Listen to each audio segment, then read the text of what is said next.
आपको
हेलो।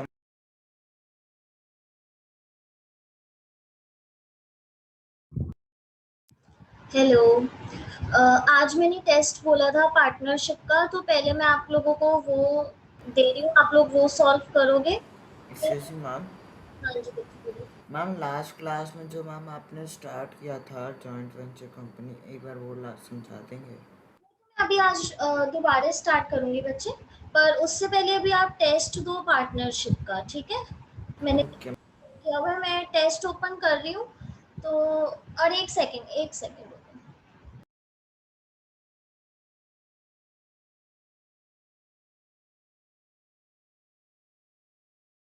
जो आप लोगों ने मुझे टेस्ट भेजा था ना, उसमें क्या प्रॉब्लम थी मैं आपको बताती हूँ। Wait a minute.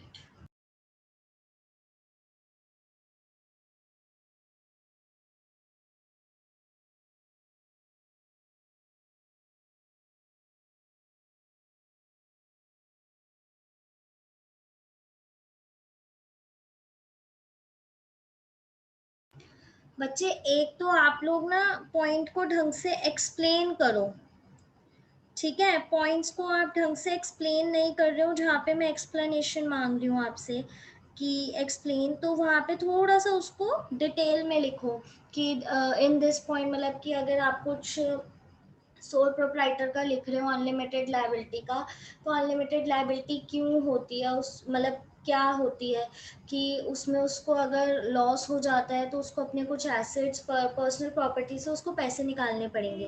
तो इसकी एक ढंग से सेंटेंस की फॉर्मेशन करो, ठीक है बच्चे। आप लोगों के ना सेंटेंस ढंग से फॉर्म नहीं थे, ठीक है। और ये एक तो ये चीज़ अटेम्प्ट करनी ढंग से करो। एक और चीज़ थी, वेट, एक मिनट बच्चे। हाँ, यहाँ पे इन्होंने मेरा ठीक किया हुआ था।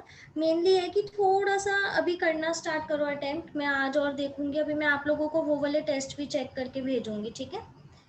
तो चलो, अब मैं टेस्ट दिखा रही हूँ। मेनली मेरा यही मोटिव था कि आप लोग उस पॉइंट्स को ढंग से एक्सप्लेन करो, ठीक है ना, और अंडरलाइन करो, प्रेजेंटेशन भी थोड़ी अच्छी तरह दो।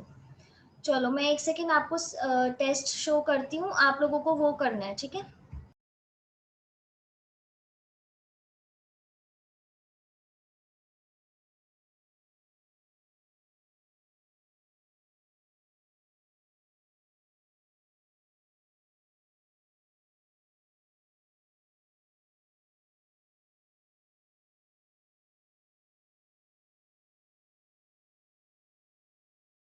हाँ जी बच्चे, ये आपका टेस्ट है। आपको ये टेस्ट करना है और इसके लिए मैं आपको दूंगी टाइम। आपके पास मतलब लगा लो अभी टाइम हुआ है 9:30 तक। ओ सॉरी, 8:30 तक आपके पास टाइम है, ठीक है। जल्दी से कर लो, अब आप स्टार्ट कर लो, ओके।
मैम थर्ड वाले क्वेश्चन में क्या लिखना है?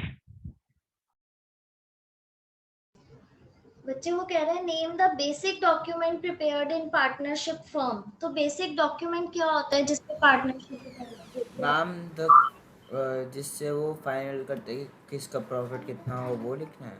हाँ, मेनली डॉक्यूमेंट का नेम।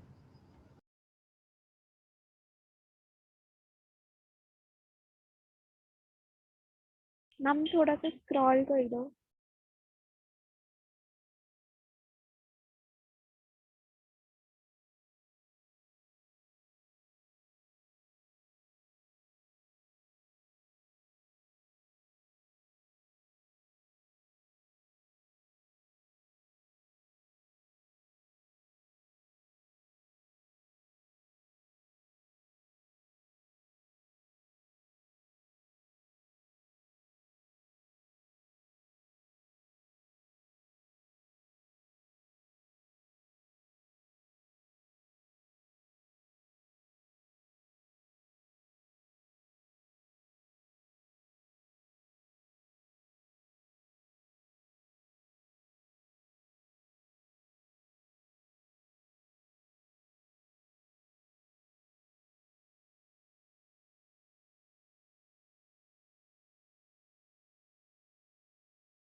मैम स्क्रॉल कर दो।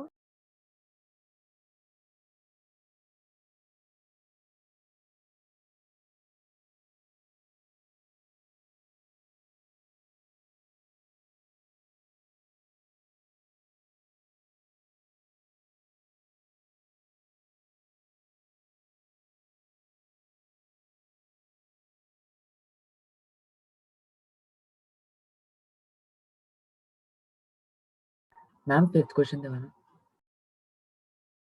मैम एक बार fourth question.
Ma'am question number 7 show करना।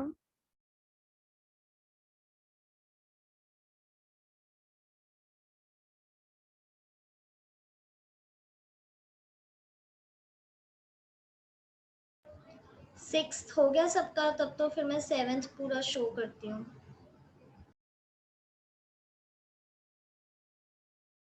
मैम सिक्स्थ में क्या है, एक बार समझा दो क्वेश्चन। आपको इसमें नेम करना उस पार्टनर का who shares in profits only. Okay.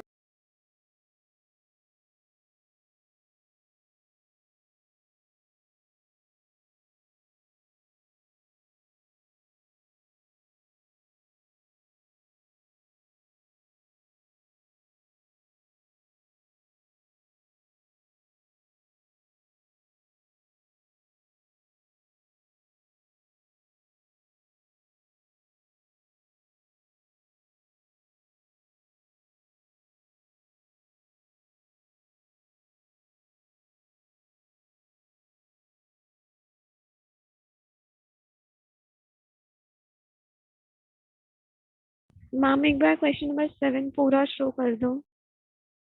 Yes.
7th question नहीं हुआ अभी?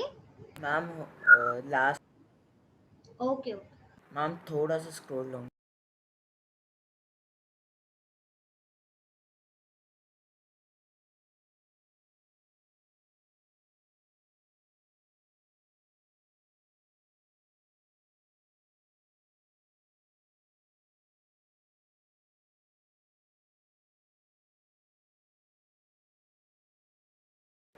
मैम वैल्यूज में मतलब हमें उनके फीचर्स लिख।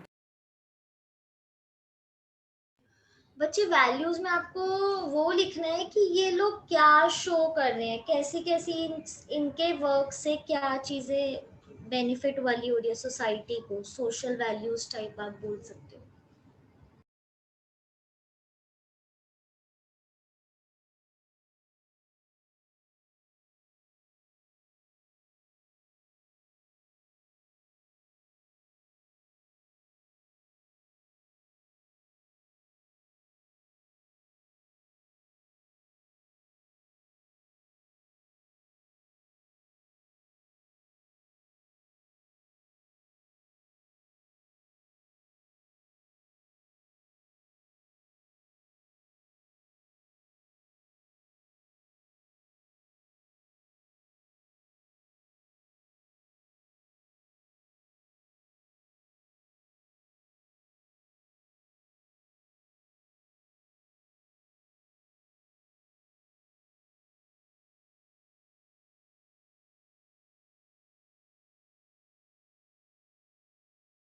मैम एक बार आप क्वेश्चन नंबर 6 रिपीट कर सकते हैं?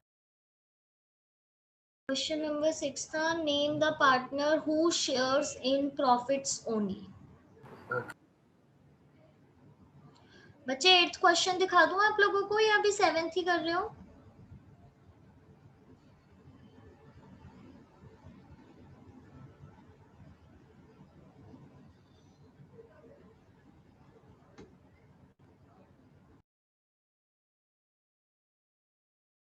मैम बस एक बार 7th क्वेश्चन दिखाना।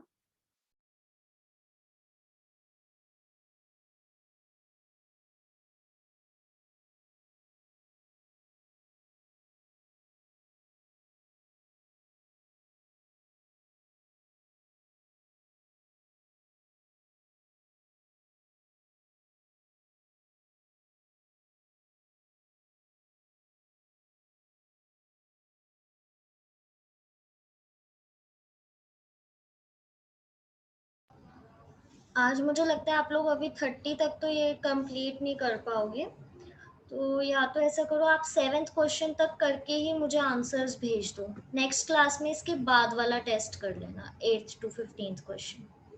ओके। हाँ, 7th तक के मुझे आंसर्स पीडीएफ व्हाट्सएप कर दो।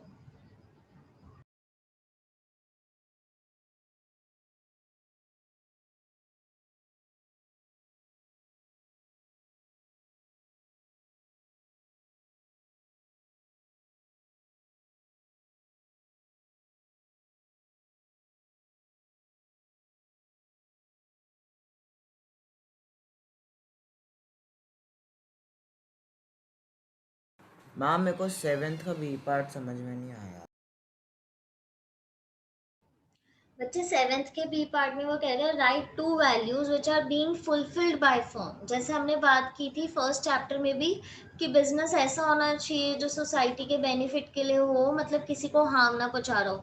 तो ऐसी कौन सी वैल्यूज है जो प्रमोट कर रहा है ये बिजनेस, मतलब वो वैल्यू, मतलब ऐसा कुछ काम कर रहा है जिससे अच्छा हो रहा है सोसाइटी का।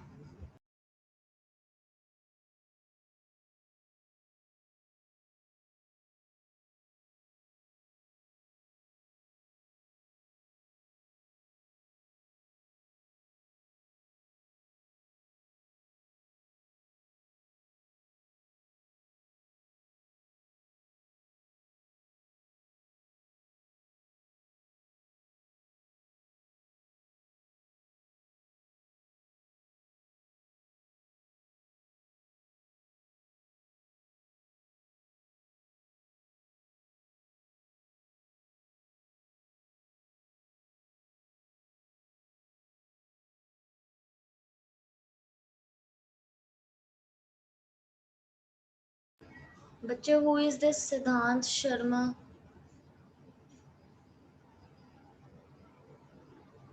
हमारे तो चारों ही है ना, चलो गलत मीटिंग ज्वाइन कर ली।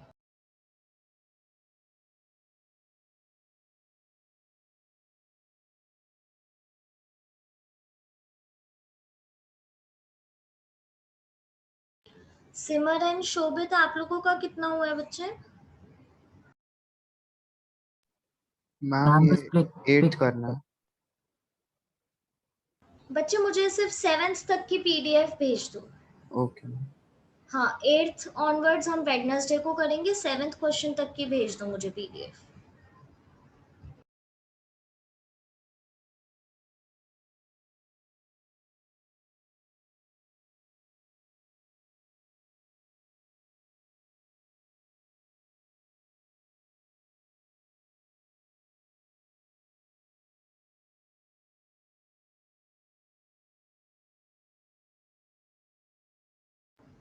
शोभित, I got your answers. Okay.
बच्चे भेजो।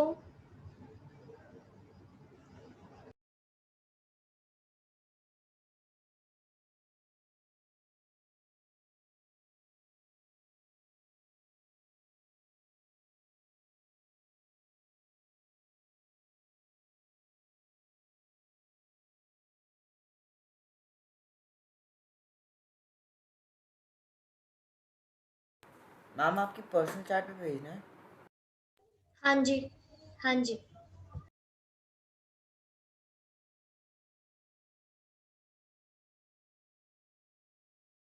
ओके मीनल, आपका भी आ गया।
सिमर सयांश, बच्चे भेज दो, फिर मैं टॉपिक स्टार्ट करती हूँ। यस मैम आप स्टार्ट कर दो, मैं बस पीडीएफ बना के आपको सेंड कर रहा हूँ। सिमर आपका आ गया। ओके।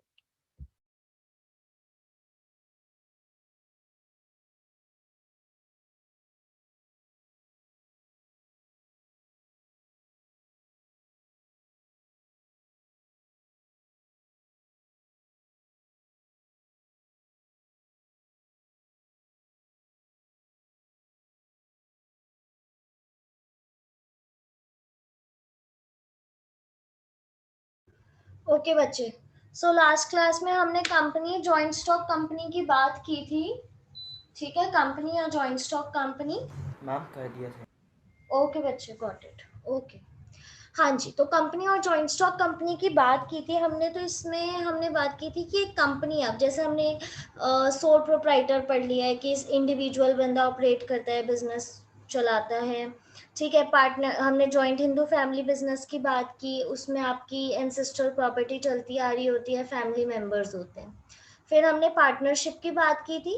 पार्टनरशिप में हमने कितने मेंबर्स थे, लिमिटेड कितने मेंबर्स थे, मैक्सिमम कितने हो सकते हैं? 100. 50 और 100। यस। फिर हमने बात की कोऑपरेटिव सोसाइटीज की।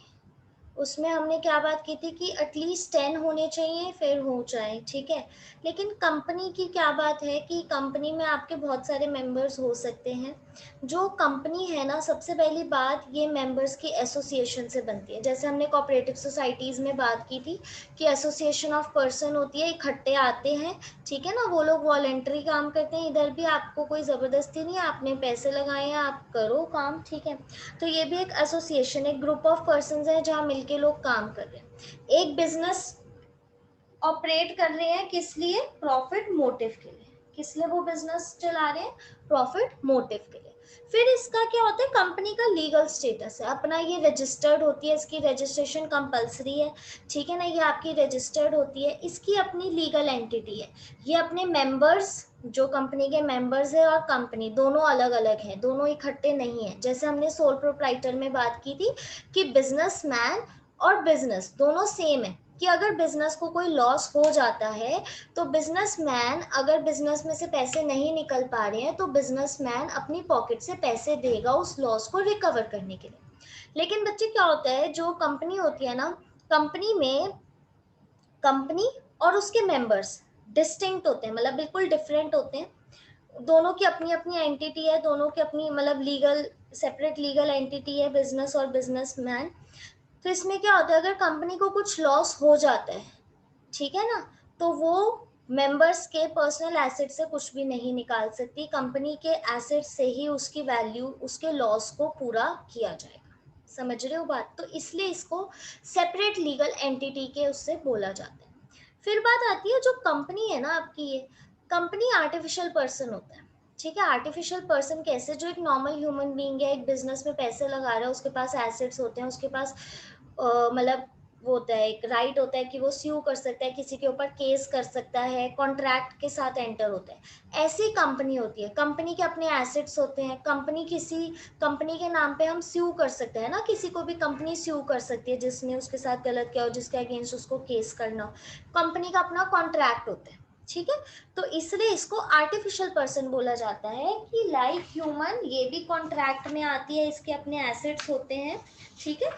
तो इसलिए इसको आर्टिफिशियल पर्सन बोला जाता है। ये भी जैसे एक नॉर्मल एक बिजनेसमैन है, उसको पैसे बोरो करने हैं, तो ये कंपनी भी हमारी पैसे बोरो कर सकती है, ठीक है। फिर इसको वही है, आर्टिफिशियल पर्सन हो गया। फिर बच्चे हमने इसकी डेफिनेशन की थी। डेफिनेशन में हमने बात की थी कि, एक मिनट बच्चे,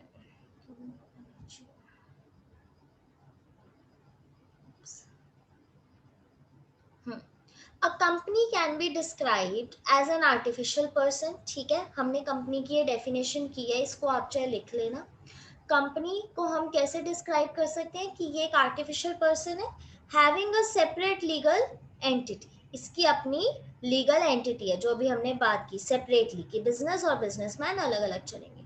हाँ जी, परपेचुअल सक्सेशन का मतलब भी मैंने बताया था उस दिन। कौन बताएगा मुझे परपेचुअल सक्सेशन का मतलब क्या होता है? हम कि अगर कोई भी जॉइनर क्विट करेगा तो कंपनी पे कोई इफेक्ट नहीं पड़ेगा। हाँ, कोई भी ज्वाइन करे, कोई भी क्विट करे, मेंबर्स में कंपनी का कोई इफेक्ट नहीं पड़ेगा, क्योंकि कंपनी की अपनी सेपरेट लीगल एंटिटी है। कंपनी पूरे एक प्रोसीजर, एक मेथड के साथ अगर वो क्लोज होना चाहती है तो क्लोज होगी, नहीं तो कुछ प्रॉब्लम नहीं है, कोई भी मेंबर आके ज्वाइन करे, कोई भी क्विट करे। इसके बाद क्या है, and a common seal. Common seal क्या थी बच्चे? एक सिग्नेचर, एक कंपनी का एक स्टैंप होता है ना कि इस नाम से इस कंपनी को जाना जाता है, कॉमन सील है कि वो अपने कॉन्ट्रैक्ट्स पे इस साइन को दिखाता है, वो चीज, ठीक है ना। तो एक कॉमन सील है। तो बच्चे कंपनी की डेफिनेशन हमने की कि कंपनी कैन बी डिस्क्राइब्ड, एक आर्टिफिशियल पर्सन है जिसकी अपनी लीगल एंटिटी है सेपरेट, फिर उसकी परपेचुअल सक्सेशन है कि कोई भी ज्वाइन करे कोई भी क्विट करे, कंपनी के ऊपर कोई इफेक्ट नहीं पड़ता है, और उसकी अपनी एक कॉमन सील है, ठीक है, एक सिग्नेचर या स्टैम्प है। फिर हमने बात की थी 3 चीजों की, share, share holders and board of directors. हाँ जी, कौन बताएगा? Share, share holders and board of directors. आप लोगों ने लिख लिया था, मैंने व्हाट्सएप पे शेयर कर दी थी इन तीनों की डेफिनेशंस ना। हाँ जी, शेयर्स क्या होते हैं? क्या मैम? बच्चे शेयर्स, शेयर्स क्या होते हैं? मैम जैसे एक कंपनी है, वो इन्वेस्टर्स को बोलती है कि उसमें इन्वेस्ट करे, तो जितना उन्होंने इन्वेस्ट किया वो एक टाइप का शेयर हो जाता है कि उनका इतना पार्ट है उसमें कंपनी में। कैपिटल के जो पार्ट्स होते हैं वो हमारे शेयर होते हैं। तो बच्चे ये जो आपके शेयर्स है ना, जो इनको होल्ड करते हैं उन्हें क्या बोलते हैं हम? Share holders. तो जो भी एक कंपनी के शेयर्स परचेज करेगा वो क्या हो जाएगा? उस कंपनी का ओनर हो जाएगा, वो शेयर होल्डर कहलाएगा और वो ओनर ऑफ द कंपनी कहलाएगा, ठीक है। जो भी शेयर्स परचेज करेगा उस कंपनी के, वो शेयर होल्डर कहलाएगा और वो उस कंपनी का ओनर होगा, ठीक है। अब बात आती है बोर्ड ऑफ डायरेक्टर्स की। बोर्ड ऑफ डायरेक्टर्स कौन होते हैं? कंपनी के जो डे टू डे रूटीन वाली एक्टिविटीज को मैनेज करते हैं, मेनली मैनेजर्स डिसीजंस लेते हैं। तो ये जो बोर्ड ऑफ डायरेक्टर्स हैं, ये कौन इलेक्ट करता है? ओनर्स ऑफ द कंपनीज में से ही होते हैं या फिर बाहर से भी हो सकते हैं। तो ये कंपनी की जो जनरल मीटिंग्स होती है ना, उनमें ये सिलेक्ट किए जाते हैं कि कौन से सबसे बेस्ट हैं, जो डिसीजन मेकिंग में अच्छे हैं, डिसीजन ले सकते हैं, डे टू डे एक्टिविटीज को चेकआउट कर सकते हैं, ढंग से कंपनी को संभाल सकते हैं। तो उनमें से इनको सिलेक्ट किया जाता है। तो बच्चे कंपनीज एक्ट 1956 के अकॉर्डिंग क्या था कि बोर्ड ऑफ डायरेक्टर्स वो ही बन सकते हैं जिन्होंने शेयर्स परचेज किए होंगे, मेनली कि जो ओनर्स ऑफ द कंपनी है, जो शेयर होल्डर है, उनमें से ही बोर्ड ऑफ डायरेक्टर्स बन सकते हैं और कोई नहीं बन सकते, ठीक है। लेकिन बट कंपनीज एक्ट 2013 के अकॉर्डिंग ऐसा कुछ रूल नहीं है, अमेंडमेंट आ चुकी है, चेंज हो चुका है। उसमें वो क्या कहते हैं कि बोर्ड ऑफ डायरेक्टर्स बन सकते हैं अगर उस बंदे ने शेयर्स भी परचेज ना किए, ठीक है। जरूरी नहीं है कि उससे शेयर्स परचेज करने हैं तभी वो बोर्ड ऑफ डायरेक्टर के उसमें आएगा, नहीं, ऐसा नहीं है। वो विदाउट परचेजिंग शेयर्स भी बन सकता है बोर्ड ऑफ डायरेक्टर, ठीक है। तो कंपनीज एक्ट 1956 को कंपनीज एक्ट 2013 ने रिप्लेस किया है, और क्या अमेंडमेंट लेके आया कि बोर्ड ऑफ डायरेक्टर्स वो लोग बन सकते हैं जिन्होंने कंपनी के शेयर्स परचेज ना किए, ठीक है। तो बच्चे शेयर होल्डर, और मैंने बोर्ड ऑफ डायरेक्टर की आप लोगों को डेफिनेशन ये सेंड की थी। शेयर्स क्या होते हैं? जो पार्ट ऑफ कैपिटल जो उन लोगों में डिवाइडेड है, जो या लोग जितना कंट्रीब्यूट करते हैं। शेयर होल्डर क्या होगा? जो पर्सन है, ठीक है ना, जो एक कंपनी इंस्टीट्यूशन का एटलीस्ट 1 शेयर होल्ड करता है, तो इसलिए इनको ओनर्स ऑफ द कंपनी भी कहा जाता है। बट बोर्ड ऑफ डायरेक्टर्स कौन होते हैं? जो शेयर होल्डर्स इलेक्ट करते हैं, उनको रिप्रेजेंट करते हैं, ये मैनेजर भी होते हैं या डायरेक्टर्स भी बोलते हैं इनको कंपनी के, ठीक है। यहां तक समझ आया? यहां तक किसी को कोई प्रॉब्लम है तो बच्चे बताओ, फिर हम इसके फीचर्स की बात करेंगे। क्योंकि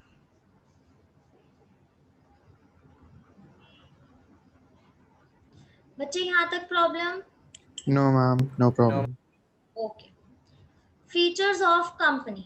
ओके, चलो जी, डेफिनेशन से ही बताते रहो फीचर्स। अभी हमने डेफिनेशन पढ़ी है, उसी में से फीचर्स बन जाएंगे। बताओ, फर्स्ट फीचर आप लोग बताओगे मुझे? Ma'am artificial person. Very good, artificial person, क्योंकि हमने डेफिनेशन में बात की कि कंपनी वो है जो आर्टिफिशियल पर्सन है। हाँ जी मीना, अब आपने अगर ये पॉइंट बताया तो मुझे एक्सप्लेन भी कर दो बच्चे, आर्टिफिशियल पर्सन कैसे है वो? मैम की वो लाइक फ्यू भी कर सकते हैं किसी को, और ऐसे मतलब जो नॉर्मल बिजनेसमैन कर सकते हैं वो ये भी कर सकती है। बट ये चल फिर नहीं सकती तो इसको आर्टिफिशियल बोला गया है। तो ये जो इसकी एग्जिस्टेंस है वो लॉ की वजह से, ठीक है ना, its existence is due to law, या लॉ की उससे ही बनी है, तो ये इसलिए आर्टिफिशियल नाम आता है इसका। और ये अपने मेंबर से इंडिपेंडेंटली एग्जिस्ट करती है, ये अपने मेंबर्स पे डिपेंडेंट नहीं है, ठीक है। तो इसलिए इसको आर्टिफिशियल बोला जाता है। फिर ये कॉन्ट्रैक्ट बना सकती है आपका, ये अपनी एक प्रॉपर्टी ओन कर सकती है, like a normal human being, normal member of the company. ये स्यू कर सकती है और कॉन्ट्रैक्ट भी बना सकती है, तो इसलिए इसको आर्टिफिशियल पर्सन बोला गया है। यहाँ तक समझ आ गया आर्टिफिशियल पर्सन की बात। नेक्स्ट बताओ बच्चे, डेफिनेशन सही है। अ कंपनी, क्या थी definition? Company can be described as an artificial person having, क्या है उसकी, इंडिपेंडेंटली एग्जिस्ट करती है ना, इसी का पॉइंट बताओ क्या बनेगा।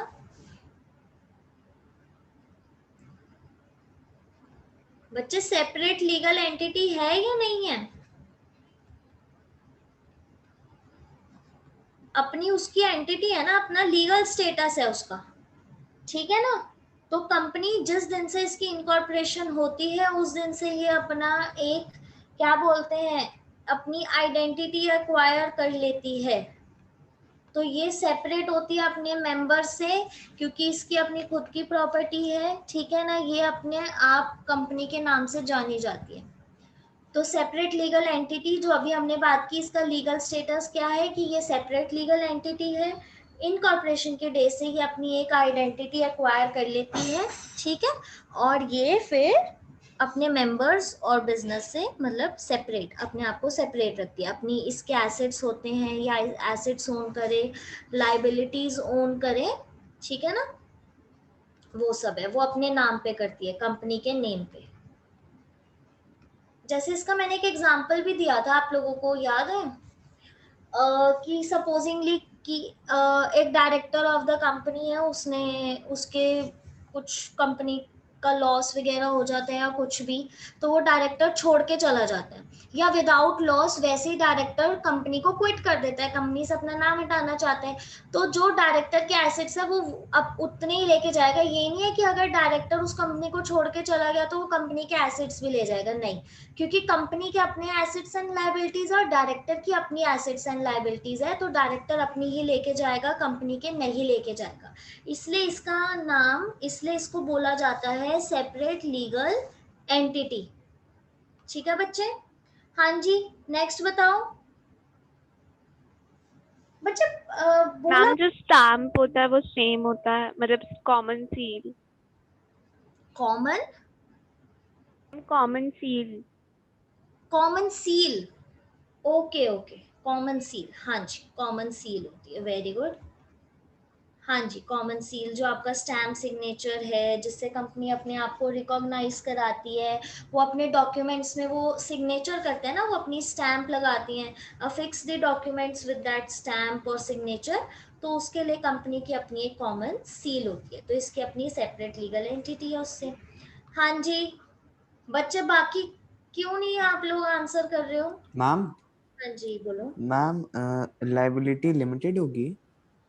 हाँ बच्चे, मैम वो लाइबिलिटी, फीचर होगा हाँ हाँ लाइबिलिटी आएगी, क्यों नहीं आएगी, limited.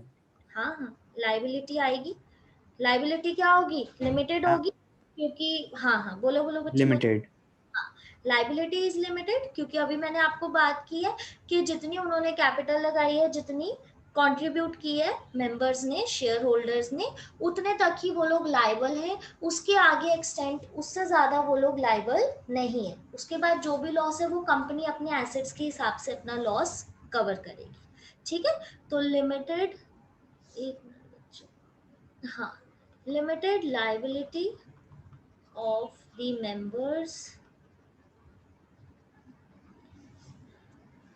up to the capital contributed, ठीक है, up to the capital contributed by them, ठीक है। नेक्स्ट, हाँ जी शोभित बताओ बच्चे, डेफिनेशन का भी एक वर्ड रहता है, डेफिनेशन में से एक फीचर है।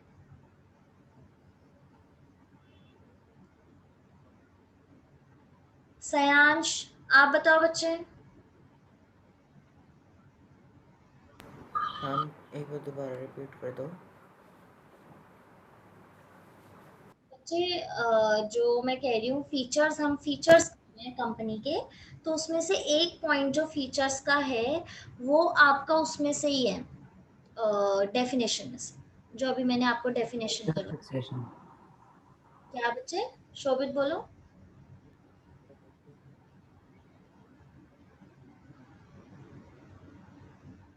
शोभित आपकी मुझे आवाज नहीं आई बच्चे, क्या बोला आपने? Perpetual succession. हाँ, परपेचुअल सक्सेशन। अब बता भी दो ये क्या है।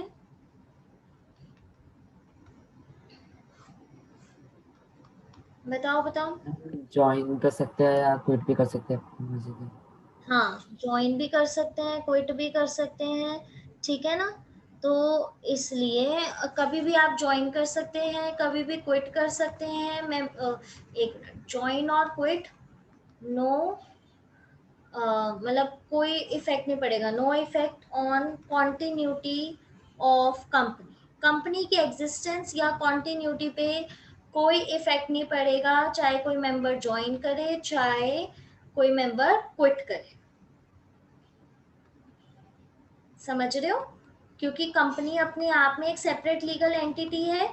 ये तभी बंद होगी जब एक पूरा प्रोसीजर होगा कि इसको पूरा क्लोज करना है, वाइंडिंग अप होगी ढंग से, कंपनी की एग्जिस्टेंस तभी खत्म होगी, नहीं तो नहीं होगी। उसके मेंबर्स की वजह से उसकी कोई एग्जिस्टेंस नहीं खत्म होगी, ठीक है ना। मेंबर्स, इसमें एक वर्ड आता है वो बोलता है मेंबर्स में कम, मेंबर्स में कम and members may go, but the company continues to exist। Members आए चाहे जाएं, ठीक है ना, वो आए फिर जाएं, मर्जी है, लेकिन कंपनी कंटिन्यू करती रहेगी एग्जिस्ट करना। वो ऐसे नहीं बंद होगी मेंबर्स की वजह से, कि मेंबर्स आ रहे हैं, मेंबर्स चले गए हैं तो हम इसकी कंटिन्यूटी रोक दें, ठीक है। जैसे पार्टनरशिप में था कि किसी मेंबर ने अगर क्विट कर दिया, कोई मेंबर की डेथ हो गई या कोई प्रॉब्लम आ गई, हेल्थ रिलेटेड प्रॉब्लम आ गई, तो वो पार्टनरशिप फर्म भी एग्जिस्ट नहीं करेगी, फिर उनको दोबारा उस कॉन्ट्रैक्ट को खत्म करके न्यू कॉन्ट्रैक्ट बनाना पड़ेगा। अगर जो बाकी के पार्टनर्स बच गए हैं वो चाहते हैं कि हम दोबारा इसको ही कंटिन्यू करें, तो वो उन्हें न्यू एग्रीमेंट बनाना पड़ेगा। But in case of company, कोई मेंबर क्विट करे, कोई मेंबर ज्वाइन करे, कंपनी की एग्जिस्टेंस चलती रहेगी, मतलब कंपनी कंटिन्यू होती रहेगी, कंपनी की एग्जिस्टेंस पे कोई इफेक्ट नहीं पड़ेगा जब तक कंपनी का क्लोजर, मतलब एक पूरी फुली प्रोसीजर के साथ नहीं हो जाता कि कंपनी को वाइंड अप करना है, लॉसेस की वजह से नहीं चल रही है, तो उसको अगर पूरा वाइंड अप करना है, पूरा खत्म करना है, तभी होगा एक प्रोसीजर के साथ। मेंबर्स की वजह से कोई प्रॉब्लम नहीं होगी। समझ रहे हो? उसके बाद आता है, हाँ जी, कंट्रोल किसका रहेगा बताओ जी, किसका कंट्रोल होगा? मैम कंपनी के कंपनी के हेड का head. Head. Who is the head of company? Ma'am the owner and the share holders. अच्छा, शेयर होल्डर ओनर एक ही बात है, क्योंकि जिन्होंने शेयर्स परचेज किए हैं वो आपके ओनर्स ऑफ द कंपनी हो गए हैं। मैम तो मैम वो जो भी वो डिसीजन वो तो म्यूचुअल कंसेंट के साथ होगा। हाँ, लेकिन जो आपका कंट्रोल रहेगा ना बच्चे, वो आपका बोर्ड ऑफ डायरेक्टर्स। कौन थे आपके बोर्ड ऑफ डायरेक्टर्स? जो मैनेज कर रहे हैं बिजनेस को, जो डे टू डे एक्टिविटीज देख रहे हैं ना, है ना, वो उनका कंट्रोल रहेगा। क्योंकि देखो क्या है, सारे अफेयर्स, सारी डे टू डे एक्टिविटीज कौन देख रहा है? Board of director. सब कुछ उन्हें पता होगा कि कैसे हम कर रहे हैं, तो उनका कंट्रोल रहे तो ज्यादा अच्छा है। क्योंकि जो शेयर होल्डर्स हैं, जो आपके ओनर्स ऑफ द कंपनी है, वो डे टू डे एक्टिविटीज में पार्ट नहीं लेते, ठीक है। उन्होंने तो शेयर्स परचेज कर लिए। तभी बोर्ड ऑफ डायरेक्टर्स की एक टीम होती है जो आपके कंपनी के डे टू डे अफेयर्स को सेटल मतलब सही करती है, रेगुलेट करती है, ठीक है ना, क्योंकि शेयर होल्डर्स तो क्या है, वो ओनर्स है, वो परचेज करके चले गए, वो कहीं और परचेज जो भी कर रहे हो, लेकिन वो आपके डे टू डे एक्टिविटीज में कोई पार्ट नहीं लेते। तो कंट्रोल किसका रहेगा, जिसे बिजनेस, जिसे कंपनी का सारा पता है, जो ध्यान से देख रहा है, जो चीजें देख रहा है कि क्या हो रहा है कंपनी में, कैसे क्या करना है, कौन सा डिसीजन लेना है, तो वो आपके बोर्ड ऑफ डायरेक्टर्स रहेंगे, ठीक है ना, समझ रहे हो। Yes, ma'am. ये ना जो बोर्ड ऑफ डायरेक्टर्स होती है, इनकी पोजीशन बहुत इंपॉर्टेंट होती है, क्योंकि ये जो भी काम करेंगे इनको किसे अकाउंटेबल होना पड़ेगा, they are accountable to whom, share holders of the company ना, ठीक है ना, उन्हें इन्हें इनको शेयर होल्डर्स को सब बताना होगा कि क्या चल रहा है कंपनी में, क्या प्रॉफिट हो रहा है, क्या लॉस हो रहा है, क्योंकि शेयर होल्डर्स आपके डे टू डे एक्टिविटीज में पार्ट नहीं ले रहे हैं, लेकिन वो आपसे पूछेंगे कि क्या चल रहा है कंपनी में, कितने प्रॉफिट में है, कैसा चल रही है कंपनी। तो board of directors share holders of the company को अकाउंटेबल होंगे, लेकिन कंट्रोल बोर्ड ऑफ डायरेक्टर्स का रहेगा, क्योंकि मैनेज तो वही कर रहे हैं, क्योंकि दे आर द मैनेजर्स और डायरेक्टर्स ऑफ द कंपनी, ठीक है बच्चे।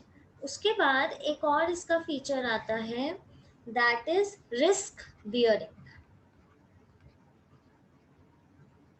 हाँ जी, हाँ, रिस्क बियरिंग क्या होगा,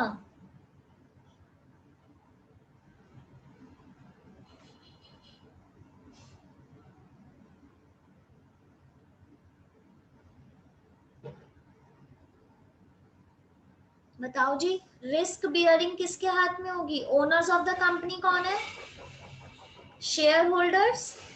तो जो शेयर होल्डर्स ओन कर रहे हैं, share holders of the company, वो ही रिस्क बियर करेंगे, जितने भी लॉस होंगे, जो भी होगा, वो सब share holders of the company ही बियर करेंगे, up to the capital contributed by them, up to the extent of capital contributed by them, अपनी कैपिटल के कंट्रीब्यूशन के हिसाब से ही वो रिस्क बियर करेंगे, जितने भी लॉसेस होंगे कंपनी में वो अपनी कैपिटल के हिसाब से बियर करेंगे, लेकिन वो लोग बियर करेंगे, ओनर्स ऑफ द कंपनी है, ठीक है, तो अपनी कैपिटल के हिसाब से।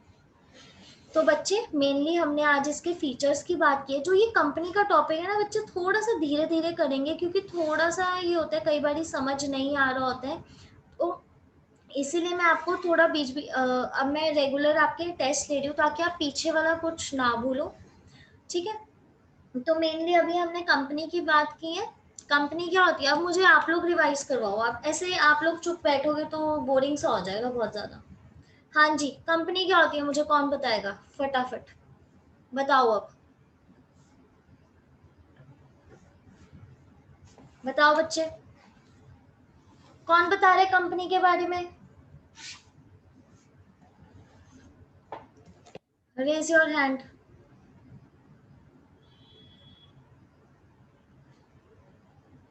मैं नहीं बताऊंगी, अब आप लोग बताओगे मुझे।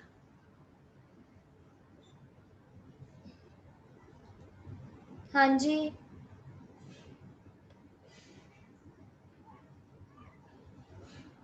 मैम सेपरेट लीगल एंटिटी का मतलब क्या होगा? सेपरेट लीगल एंटिटी कि वो अपने मेंबर्स से अलग है, कि मेंबर्स के एसेट्स अलग हैं, कंपनी के एसेट्स अलग हैं, कोई लॉस हो जाए तो मेंबर कंपनी के एसेट्स से नहीं वो करेगा, मेंबर्स अपने जितनी कैपिटल कंट्रीब्यूटेड है अपने हिसाब से करेगा, और कंपनी फिर अपना वो जो लॉस है वो बियर करेगी। सेपरेटली एग्जिस्ट करती है। जैसे सोल प्रोप्राइटर में क्या था कि बिजनेस का लॉस हुआ तो बिजनेसमैन ही उस लॉस को फुलफिल कर रहा था अपने पर्सनल एसेट्स लाके, लेकिन यहाँ पे क्या होगा, यहाँ पे ऐसा नहीं होगा, उतनी ही कंट्रीब्यूशन होगी जहां तक कैपिटल लगाई है, क्योंकि कंपनी और बिजनेस मतलब मेंबर्स दोनों डिफरेंट है, ठीक है।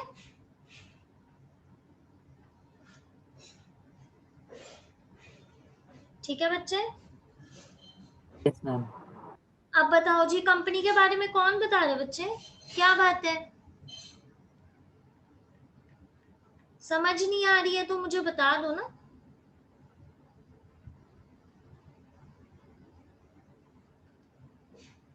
सिमर आप बताओ बच्चे, कंपनी क्या है। Ma'am, company is an association of artificial person. Okay, artificial association of artificial person नहीं बोलोगे आप, एसोसिएशन ऑफ पर्संस है, क्योंकि मेंबर्स तो human beings, Yes, yes, ma'am. Company artificial person होती है, ठीक है। Hmm. तो कंपनी को आप बोल सकते हो कि आर्टिफिशियल पर्सन है जो जिसकी अपनी सेपरेट लीगल एंटिटी है, तो सेपरेट लीगल एंटिटी है, और एक अपना क्या बोलते हैं उसकी परपेचुअल सक्सेशन है कि कोई भी ज्वाइन करे कोई भी क्विट करे, और कॉमन सील है जिससे वो रिप्रेजेंट करती है कि ये कंपनी का स्टैंप है, इससे वो अपने डॉक्यूमेंट्स को फिक्स करती है, साइन करती है। ओके चलो जी, मैं ऐसे ही अपने आप ही पूछती हूँ तो अभी तुम बताओगे। हाँ जी Sayansh, who is a share holder? Ma'am, shareholder is a type of a person who a shareholder is indirectly is a owner of the company who has invested his capital in the company. Okay very good. हाँ जी Meenal, board of directors define करो। Ma'am they are the people, मतलब जो decision लेने का काम करते हैं डे टू डे उसमें। हाँ, day to day activities, routine activities में पार्ट लेते हैं, मेनली डायरेक्टर्स, मैनेजर।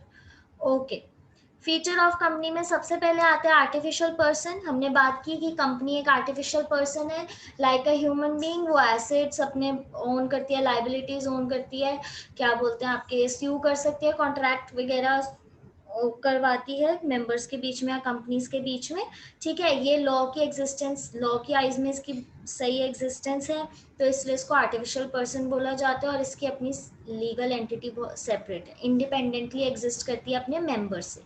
फिर सेकंड पॉइंट आता है सेपरेट लीगल एंटिटी। मैंने वही बात कर दी कि इसकी अपनी आइडेंटिटी है, जैसी जिस टाइम से कंपनी इनकॉर्पोरेट हो जाती है उस टाइम से इसकी आइडेंटिटी अलग हो जाती है, ठीक है। इसको अपनी सेपरेट लीगल आइडेंटिटी मिल जाती है, ठीक है, अपने मेंबर से। तो कंपनी का सब अलग होता है, एसेट्स, लायबिलिटी, सब कुछ।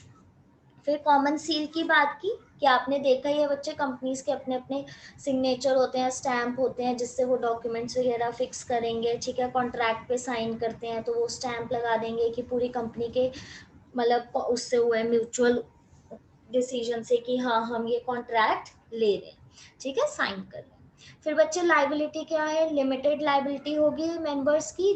लिमिटेड कहाँ तक होगी, किस एक्सटेंट तक होगी? जहाँ तक उन्होंने कैपिटल कंट्रीब्यूट किया।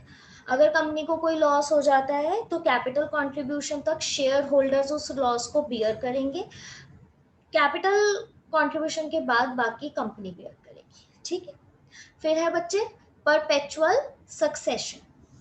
परपेचुअल सक्सेशन में मैंने आपको बताया कि कंपनी में मेंबर्स ज्वाइन करें चाहे क्विट करें, कंपनी के एग्जिस्टेंस पे कोई इफेक्ट नहीं पड़ेगा मेंबर्स के ज्वाइनिंग से या मेंबर्स के क्विट करने से, क्योंकि कंपनी और मेंबर्स दोनों अलग अलग एग्जिस्ट करते हैं। कंपनी की चीज़ें अपनी अलग है, मेंबर्स की अलग है। कंपनी तभी बंद होगी जब उसका एक प्रॉपर प्रोसीजर के साथ कि कंपनी अब लॉसेस की वजह से नहीं चल पा रही है, तो उसको प्रॉपरली मेथड के साथ क्लोज किया जाएगा, पूरे ढंग से प्रोसीजर के साथ, ठीक है। और उसकी जब तक वाइंडिंग अपनी होती तब तक कंपनी एग्जिस्ट करती है। मेंबर्स की वजह से वो कुछ उसके एग्जिस्टेंस पे इफेक्ट नहीं पड़ता। तो इसमें इसलिए ये लाइन आती है, इसमें ना ये लाइन के उससे भी पूछ लेते हैं, मेंबर्स में कम एंड मेंबर्स में go but the company continues to. इसमें वो ऐसे भी पूछ सकते हैं कि ये कौन से पॉइंट में आता है, which feature of joint stock company reveals this. फिर बच्चे कंट्रोल आता है बोर्ड ऑफ डायरेक्टर्स का। बताया बोर्ड ऑफ डायरेक्टर्स आपके डे टू डे अफेयर सारे मैनेज करते हैं, तो सारा कंट्रोल बोर्ड ऑफ डायरेक्टर्स के हाथों में ही होता है, ठीक है। शेयर होल्डर्स तो आपके mainly owners of the company होते हैं, वो सब day to day activities routine business का नहीं देखते हैं। लेकिन जो बोर्ड ऑफ डायरेक्टर्स है वो जो भी काम कर रहे हैं, जो भी चीजें कर रहे हैं, उनके लिए वो accountable share holders of the company को ही होते हैं। उन्हें सब बताना होता है शेयर होल्डर्स ऑफ कंपनी को कि हमारे ये प्रॉफिट्स हैं, ये लॉसेस है, बिजनेस में आजकल ये चल रहा है, कंपनी में वो सब चल रहा है। Risk bearing, share holder of the company आपके रिस्क बियर करेंगे, उतना ही रिस्क बियर करेंगे जितनी उन्होंने कैपिटल कंट्रीब्यूट की है, उससे ज्यादा वो रिस्क बियर नहीं करेंगे। समझ गए हो मेरी बात? यहाँ तक किसी को कोई प्रॉब्लम? क्योंकि नेक्स्ट क्लास में मैं मेरिट्स और डीमेरिट्स करवाऊंगी इसके। No, ma'am, no problem. Okay, next class में वो पार्टनरशिप का हाफ टेस्ट जो बच्चा है वो होगा, और आपके इसके आगे करेंगे, ठीक है? तो रिवाइज कर लेना बच्चे आप लोग, ठीक है? ओके, चलो जी, okay ma'am. Thank you so much for today. Okay, ma'am please recording send कर देना।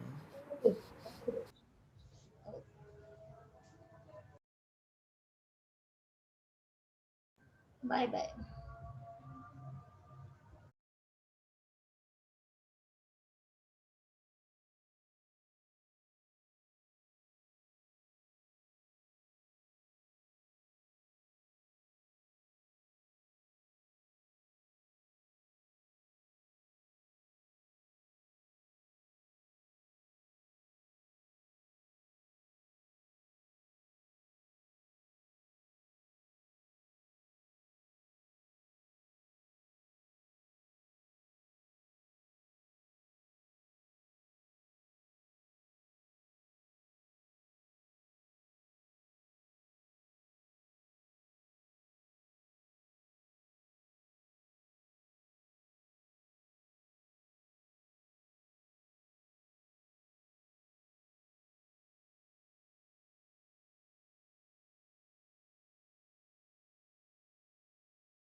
यहाँ से